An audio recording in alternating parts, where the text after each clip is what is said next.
Hey leaders, Caitlin Bell here. I hope you had a wonderful new year. Thank you all so much for serving this week. As usual, before we jump in, I have a couple of announcements for you. The first being that we have officially combined our church center group into one big JoCo Redeemer Kids leader group. I'm sure you've noticed that already, but I just wanted to draw it to your attention. As another reminder, please keep the new subbing steps in mind as we make swaps and find subs. If you need a refresher, you can watch the video right up here. Also, as a side note, if you could upload your phone numbers, if you go into your account on Church Center, can you make sure that your phone number is in there and that it's visible on your profile? That would help out a lot of the other teachers tremendously, I know. And then the other announcement only affects a few of you, but starting out this year for pre-K through third grade, we've decided to go ahead and split back into our individual classrooms for the lesson time. I think this move has been really exciting, but it's also made teaching a little bit easier. First off, we have enough volunteers, leaders, teachers to pull it off. And we just thought it would be a great move to keep kids in their own classrooms, but to also give you more of an ability to tailor your lesson for your age group of kids, as opposed to trying to teach such a wide age group of kids. So for this week, once we gather all the kids from worship, instead of taking them all into one classroom for the lesson, go ahead and take them into your own classroom and you can run your room from there. All right, jumping in. This week we are in 17.2, titled Zechariah Gave Hope.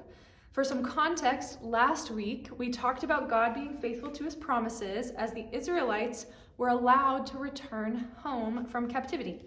God promised them over and over again that he would be present with them even in their exile and that they would one day return home. And last week we saw him make good on that promise.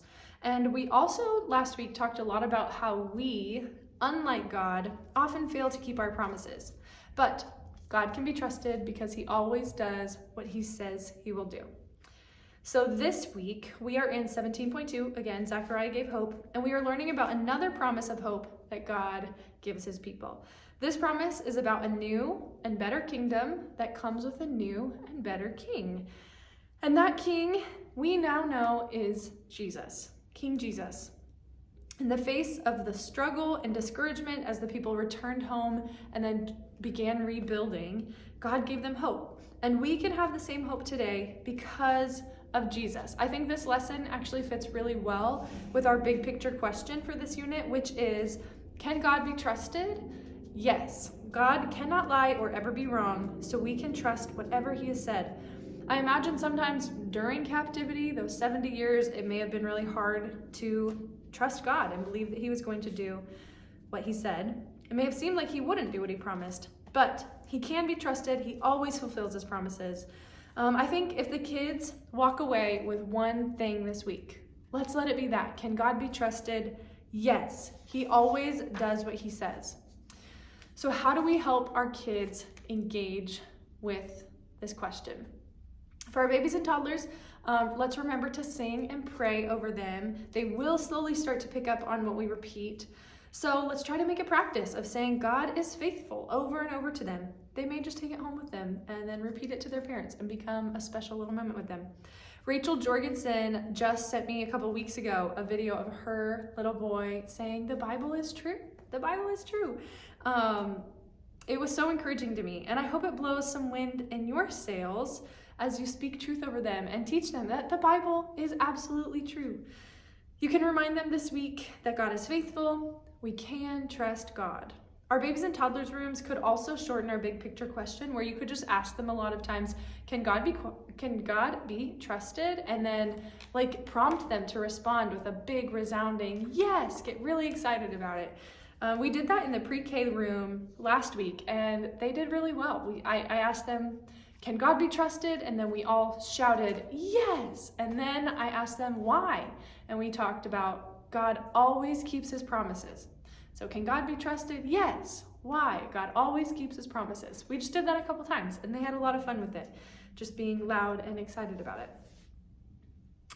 Okay, for our pre-K through 5th grade, our older kids, don't forget about 17.2 questions from kids on your TVs, as well as the 17.2 missions moment video and your discussion questions in your leader guide. Those are all really great resources.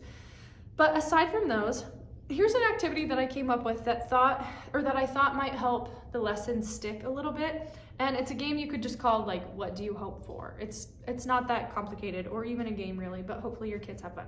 Before you play it, you might just take a few minutes to talk about what is hope. Kind of get a gauge for what your kids think hope is. Try to give them examples of what hope is, and just try to get on their level and lay a foundation for what is hope, especially with the younger kids. Help them make sense of it. And then what you're gonna do is just have all the kids sit in a big circle and have a toy, a ball or a soft toy that they toss to one another. And every time, whenever a child catches the ball, you just have them share something that they hope for. So maybe that's a bike for their birthday, or just having a fun week at school the next week. Just make sure you give all the kids a chance to toss the ball and to also share what they hope for. And I think you could use this as a way of talking about how sometimes things that we hope for don't always happen or come true. And that can be discouraging. But when God says we can have hope for something, we can have true hope because we know He will do what He's promised. We can trust Him. God can be trusted, yes. So you may not get that bike, you could tell them, but when God says He's going to send His Son Jesus, we can have hope in that and trust Him in that. Could just use that as a springboard for conversation. This lesson also ties really well with the memory verse this week. We have a new memory verse for this unit, and it is much shorter. I hope you guys appreciate that. I was really excited about that. There are only 3 ASL motions for this unit to learn. It's great. Check out the video right here to learn it, practice it, teach it to your kids. But it's so easy. It is, blessed is the man who trusts in the Lord. Jeremiah 17:7. You jump. I'm sitting down, so I can't jump. But you jump on the colon. Okay, that is all I have for you. Thank you so much for serving. We will see you on Sunday. Thanks, guys.